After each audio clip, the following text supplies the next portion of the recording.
What's up guys, this is SkyTech Freak and today we're going to be doing like an unboxing and quick overview of first impressions of the Xiaomi Mi 10.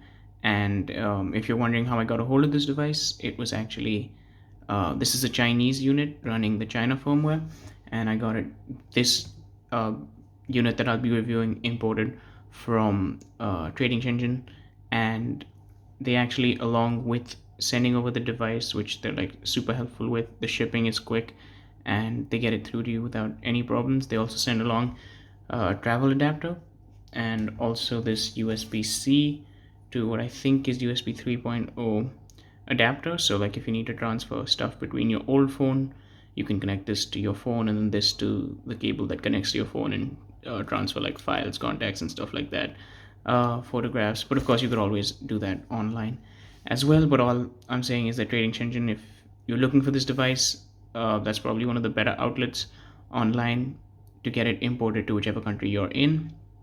But enough of the logistics, let's get to the unboxing. Now we know this is the Xiaomi Mi 10, this is not the Mi 10 Pro. So there are some differences in that sense, and the box is like a silver color box and it's like it shines, it's a little like shimmery. Here what I assume says Mi 10. On the top there's nothing, and on this side there's nothing, and at the bottom here it says Mi 10 again, and at the bottom there's the IMEI stickers and stuff like that. On the top here, of course, it says high-res audio, and that's really important because this is one of the few phones these days that have dual speakers, like a real stereo speaker setup. Here the Mi is also in silver, not in orange like we usually see it, and here it just says 10 on the box. And of course we know that it's running Snapdragon 865, so it is 5G compatible. Anyways, let's actually take a look inside the box now and see what we first get. As soon as I can pry this open, there we go. And actually what's really interesting is that the first thing you don't see in the box is not the phone. What you see is this like folder, and we can just move this to the side and we can take a look inside. And I think it opens from here. So we have our SIM ejector tool, and inside we have documentation. There is no 3.5mm headphone jack on the phone, so this is a 3.5 to USB-C dongle, so in case you have 3.5mm headphones you can use them. One thing that's pretty important to note is that this phone, along with like most of the Xiaomi phones that have removed the 3.5 headphone jack, come with a built-in DAC, which means that pretty much any USB-C to 3.5mm headphone dongle will work for you. Any of these adapters work.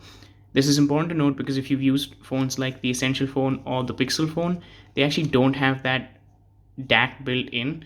So you require like an adapter that has a special DAC that's built into the adapter itself. Otherwise, these normal ones tend not to work with the Pixel phones and with the Essential phone. And even sometimes the USB-C head, like earphones you put on, will need to have the DAC built into those earphones. But this one doesn't have that. So like any of those docks will work. Then you get this like normal documentation all in Chinese, so I doubt any of you will want to read it. And of course we get a clear case, as we do with most Xiaomi phones, especially their Mi flagship lineups. Their Mi Mix phones actually have very nice cases that are like a matte black, but their Mi series always come with this clear case. Now, full disclosure guys, this is not a first unboxing. I've actually set up this device, but more so, like even if I hadn't actually gone in and looked at this device and set it up, it would already not have been a first unboxing, because like I mentioned, Trading Engine also opens up the box, and knowing that they're sending it to someone that's an English speaker, they usually like set up the Google Play Store and like put your device up in English and things like that. So that's really helpful of them. So again, just stating that this is not a first boot of this device and not a real unboxing. I just wanted to show you where everything was. So then we get the device again, because I've played around with it, a lot of fingerprints on it already. We can see the color here. It's like called Titan Silver. That's the color I bought. It's silver enough to almost be like a blue. Kind of looks like a really shiny black, I guess, but not nearly as deep as that color. Anyways, let me put that away and show you what else is in the box. So we just take this thing out, and then of course we have our USB-C to USB 3.0 or just normal USB data and transfer cable. And then of course we have here a 30-watt power delivery power brick or power adapter, USB to just a USB power delivery brick. This is 30 watts, the one you get with the Pro, since the Pro actually supports the Pro supports 50-watt fast charging, but with that you get a 65-watt charging brick. This one you just get a 30-watt charging brick because that's the spec that it supports in charging. Anyways, there's a lot of speculation that the Pro is actually supposed to support like 65-watt charging, which is why they shipped the box with it, but then they couldn't deal with like the heat issues and stuff like that, and that's why they had to like pull that down to only 50 watts on the Pro. But again, that's a different device that we really shouldn't be getting too deep into. Again, let's take a quick look around the device before we actually get into it. Now on the left side of the device, there's nothing. And on the top here, you can see there's a noise cancelling mic, there's a secondary microphone, and there is one of those two stereo speakers. So you would usually expect the speaker just to be downward firing and then maybe nothing else except the speakerphone here at the earpiece. But that's not the case here. These are stereo speakers, real stereo speakers. So you have one speaker here, and then the earpiece does not, like while playing media, doesn't really act up, whereas in some phones they try to double that speakerphone to have like a fake stereo speaker effect. But this one has two speakers, top and bottom. Again, the Pro is supposed to actually have even louder and even better sounding speakers, which is why the battery is reduced on the Pro version. But we'll talk about specs in just a second. Let's go around the device. Like I said, nothing on the left. Top here we have one of those speakers, noise cancelling mic, secondary microphone. You can sort of see the earpiece speaker also just at the very top. Then down here we have the volume rocker and the power button. Again, nothing else, and at a pretty convenient location. Your thumb can easily reach it. On your other side also, your index finger should be able to reach it if you're holding the phone like this. Volume rocker, of course, you have to shift your finger up a little bit, but again, nothing too problematic. Very convenient locations. And at the bottom, like I've already shown you, just that USB-C, that second speakerphone, another mic, or the main mic actually. And down here is of course your SIM card tray. This is dual SIM phone, so you can put in two phones, but no micro SD support. It can just only take in two SIMs. Some phones actually have your second SIM card slot double up as a micro SD card slot, but not this one. Again, let's just try to get this device as clean as possible to show you guys. A little embarrassed that it's looking like trash, but I have been touching it around even just to show you. There we go. That's what this looks like when it can look at its best, but that's not often because of the fingerprints. Down here it just says "Me" by the Xiaomi company, and then it also says 5G because they're proud of this being one of their first 5G phones. I think that's all we can do about really the device overview. Let's also get into the device and actually take a look at this display. And this is something that like blew me away from the very start. I don't think it's possible to get across just how great this phone looks. And I'm not someone that hasn't seen great screens before. Like the phone I was using before this was one of the S10 line, and Samsung makes some of the best displays, but I was still completely blown away by how good the screen looks. It's also a 90 hertz panel. As we know, it can go up to 90 hertz. We can also just see now that the screen is on that the curve, I'm not someone that enjoys curved displays at all. I do think they look really nice. I think they look like super sexy when they're curved, but I don't think they're very practical. And even on this phone, there's a setting to actually choose how much of the edge detection you want to turn off, and I've maxed that setting out, which I'll get into in a second. But I just want to show you that it's not as severe a curve as I've seen in some other devices like the Xiaomi Mi Note 10, or even some of like the S9 and S10 series. The S20 of course have gotten away almost completely with that edge, which I think is a pretty good idea, but the Xiaomi devices have seem to keep it. We can also see the hole punch camera up there, which is a 20 megapixel camera which does not have optical image stabilization, so on video you'll just be shaking around if you're moving at all. At the back here, let's look at what is one of the main attractions of the phone. It's the 108 megapixel camera. And then we have a 13 megapixel instead of a 20 megapixel on the Pro, the 13 megapixel ultra wide, which is a 20 megapixel ultra wide on the Pro. And then disappointingly, we have a 2 megapixel macro and a 2 megapixel depth sensor, which on the Pro are actually telephoto sensors and zoom sensors that can actually let you get really close to a subject and allow you up like, I think, 10 times of hybrid zoom and 50 times digital zoom and like 5 times just optical zoom, which is like insane. But this doesn't have that capability. It just goes up to like 2 times digital or hybrid zoom because there's no macro camera to actually help you with that zoom. We can also take a look at the fingerprint. I've actually set this up, so as soon as I touch it, you'll be able to see just how quickly you can get into this device. As you can see, that was really fast, as fast as any I've seen before, whether or not it's an optical or a physical fingerprint sensor. Like even on other parts of the device, I don't really think there's something that's faster than this. Also, when the device is off, like even the screen is completely blank, you can just press it to the right spot and it'll unlock. So that's something that's always super helpful. One thing to note is, of course, I'm not a fan of the Xiaomi skin. By that I mean MIUIs like icons, or the fact that their app drawer isn't an app drawer and everything just goes on the next to next page, just like iOS. So I've actually installed Poco Launcher, Poco Phone Launcher, or Poco Launcher 2, which actually launched with the Poco phone when that launched, but it's on the Play Store now. The reason I'm mentioning this is because it's interesting that if you buy the China release of the phone, which, well, there isn't any other phone, or sorry, any other version available right now. The global launch of the Xiaomi Mi 10 hasn't happened yet, and it's most likely to happen on the 27th of March. I think that's when Xiaomi is holding some event, and they're most likely to launch the global version of this device there. But right now, you can only get the China version.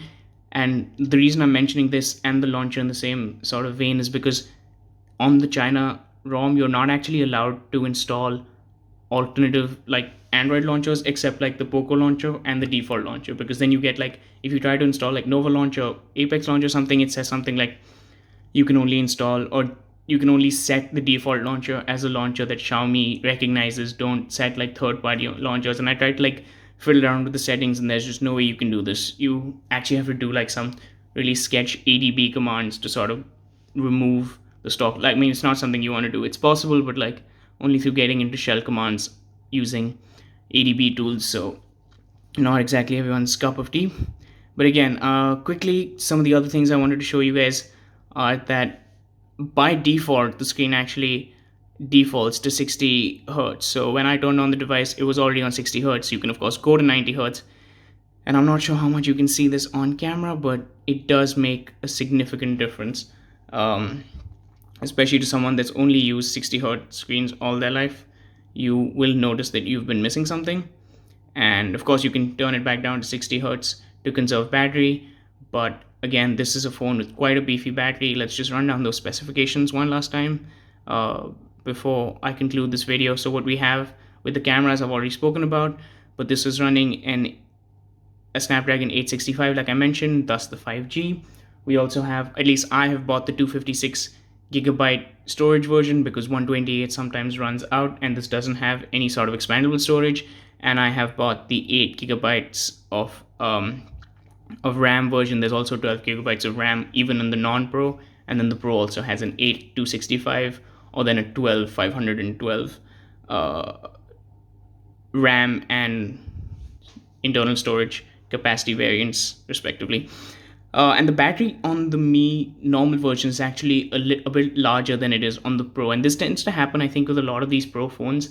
When they have like a normal version and the Pro version tends to have like slightly shorter battery life, and that's because they try to like pack so many things into the Pro version. So this has like a 4780 milliamp hour battery, and the Pro version only has a 4500 milliamp hour battery. I don't think there's going to be a massive difference in battery life between these two devices, but I do think that both of them will be able to like be very good in terms of lasting the entire day and lasting some of the other day as well. I have drained this once completely and am now on the second full charge of this device, and it's been almost the whole day and it's only at like 66%. Again, I haven't done any scientific testing to show you exactly how well this battery does, but I'm pretty confident that it's going to do very well. Quickly, I can also show you guys the sound coming out of these stereo speakers, and this is not at all what the full volume sounds like. That's what the full volume sounds like. Let's also, if I cover one of the stereo speakers, that's what it sounds like, and if I cover both the stereo speakers, this is what it sounds like, and with both of them uncovered, this is what it sounds like. So as you can see, it's like a very powerful media device. You can really hear everything. I think we can also just once show you maybe a video or something on YouTube. Quickly, maybe one of the last videos of the day. Let's open up Linus Tech Tips and see what he's talking about. Yeah, I can do that top button. And that's the full volume right now. No, Just somewhere in the middle. 0.6 gigahertz, but it's we're talking about laptops as usual, and then you can see down to 2.3 that gigahertz as far as the speed. So something that's really interesting about this device, I think, is the fact that this hole punch, and I know a lot of people aren't a fan of the hole punch, especially people that were like fans of the Redmi K20 and the K20 Pro and things like that, or even the OnePlus 7 Pro, which is what this device is really competing with, or is now more expensive than actually. But I feel like having the hole punch, especially on the top like left side, is somewhere where like if you're watching video, you're covering that anyway. If you're playing games, you cover it anyway. And then just generally in like normal UI stuff, it's not something you notice, and you can also go ahead and like black it out in the settings, so you can just have the entire status bar be black so that you never really have to see this. And so I think that the hole punch is like a really good idea, because again, I'm definitely on the camp of like being skeptical about a lot of moving parts in your phone. I don't actually think that that's something that you prefer or you would want. So I feel like it's just probably a good idea to not have that there.